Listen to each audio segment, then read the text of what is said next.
Omar García Harfuch, el secretario de Seguridad, acaba de ser atacado por policías de Michoacán. ¿Sí? ¿Escuchaste bien? ¿Policías lo intentaron ejecutar? Ayer, 2 de mayo de 2026, en Michoacán, lo que comenzó como una inspección rutinaria terminó convirtiéndose en uno de los ataques más aterradores contra uno de los políticos más relevantes del país. Pero, ¿de quién estamos hablando? Sí, del secretario de Seguridad, Omar García Harfuch, quien quedó en medio de un enfrentamiento del crimen organizado tras destapar una red de corrupción dentro de las propias corporaciones policiales de Michoacán. Quédate, porque te vamos a contar todos los detalles de este ataque que tiene en crisis a Michoacán y al secretario en el hospital. Esto es Noticia Fragmentada. García Harfuch viajaba ese día acompañado de un equipo mixto del ejército mexicano y personal de inteligencia. Entre ellos iba Arthur, especialista en análisis de inteligencia financiera, quien semanas antes había detectado irregularidades graves en el flujo de recursos de varias corporaciones municipales de Michoacán. Arthur no es un nombre que circule en los medios, pero su trabajo en este caso fue determinante.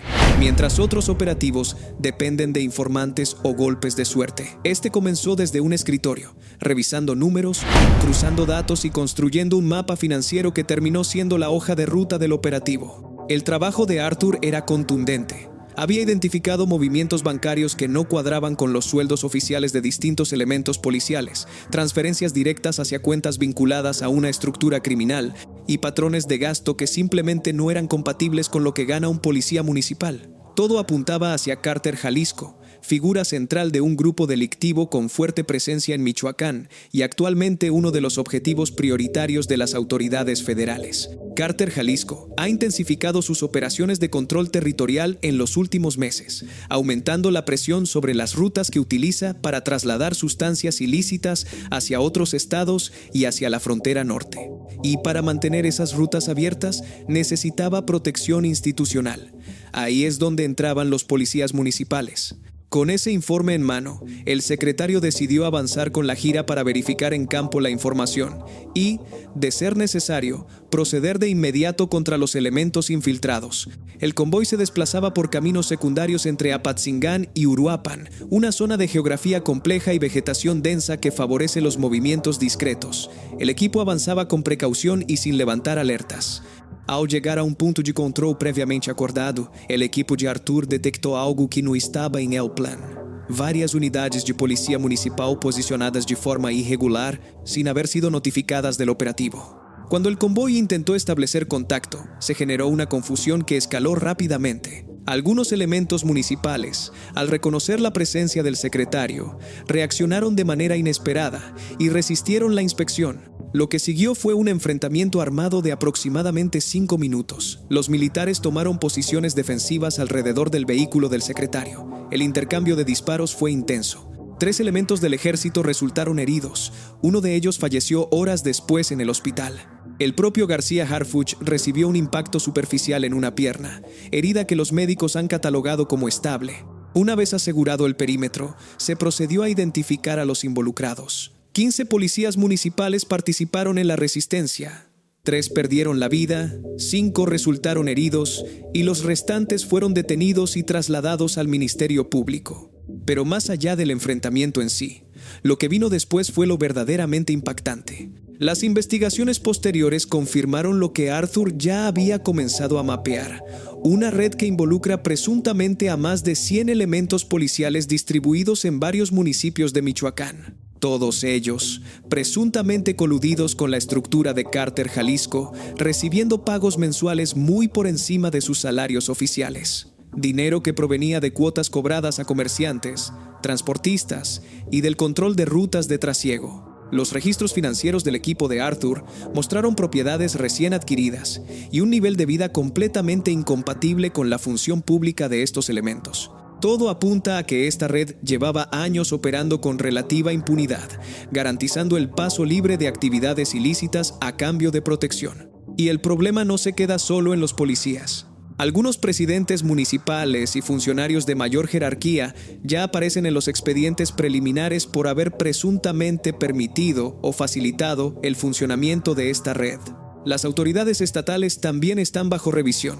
Esto es relevante porque cambia completamente la escala del problema. No estamos hablando de unos cuantos elementos corruptos en una corporación. Estamos hablando de una estructura que presuntamente tenía cobertura política. Y eso es lo que le permitió operar durante años sin ser desmantelada. Michoacán no es un caso aislado en esto. Ha enfrentado este tipo de infiltraciones durante años, con precedentes documentados que involucran desde alcaldes hasta mandos policiales completos. Pero lo ocurrido ayer pone sobre la mesa algo que a veces se pasa por alto. La amenaza más difícil de combatir no siempre viene de afuera, viene de adentro. Y cuando viene de adentro, es más silenciosa, más difícil de detectar y sobre todo mucho más difícil de erradicar sin afectar a quienes sí hacen bien su trabajo. Cuando los propios elementos que deberían proteger a la ciudadanía operan en beneficio de estructuras delictivas, el daño es doble, operativo e institucional. Carter, Jalisco, al ver amenazadas sus operaciones por la intensificación de acciones federales, encontró en estas corporaciones municipales un escudo que con este operativo empieza a resquebrajarse. Omar García Harfuch se encuentra fuera de peligro y se esperaba el alta médica en las próximas horas.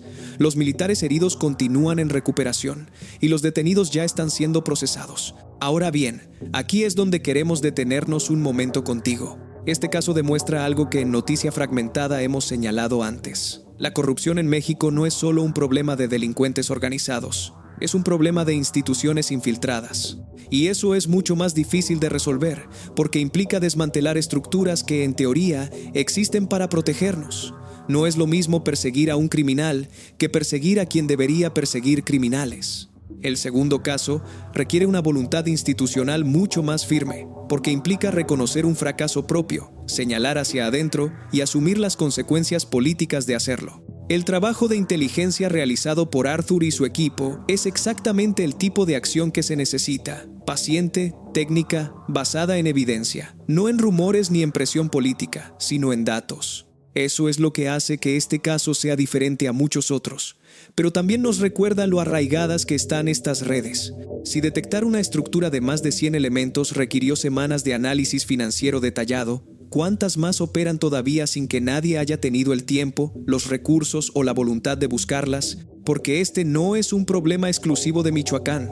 Es un patrón que se repite en distintas entidades del país, con distintos nombres y distintos grupos, pero con la misma mecánica. Un grupo delictivo necesita control territorial, identifica a los elementos dispuestos a cobrar y construye una red de protección desde adentro de las instituciones. Y mientras no haya una estrategia nacional consistente para depurar las corporaciones policiales desde adentro, con auditorías permanentes, protocolos de denuncia protegida y consecuencias reales, el problema va a seguir regenerándose. No alcanza con golpear una red. Hay que cerrar la puerta que permite que esas redes se formen en primer lugar. Eso implica controles financieros reales y permanentes sobre los elementos policiales, no auditorías puntuales. Implica consecuencias concretas para los funcionarios políticos que las encubren, no solo para los que jalan el gatillo, e implica salarios dignos para las corporaciones, porque mientras un policía municipal gane una fracción de lo que le ofrece un grupo delictivo, la tentación va a estar siempre ahí. Esto no es una excusa, es un dato que cualquier estrategia seria de seguridad tiene que considerar. ¿Tú qué opinas? ¿Crees que este tipo de infiltración es un problema puntual de ciertos estados? ¿O estamos hablando de algo estructural que ocurre en todo el país? Déjanos tu comentario. En Noticia Fragmentada queremos escuchar tu perspectiva, porque este canal existe precisamente para eso, para debatir, para cuestionar, para no quedarnos solo con la versión oficial. Gracias por vernos y por ser parte de esta comunidad. Esto fue Noticia Fragmentada.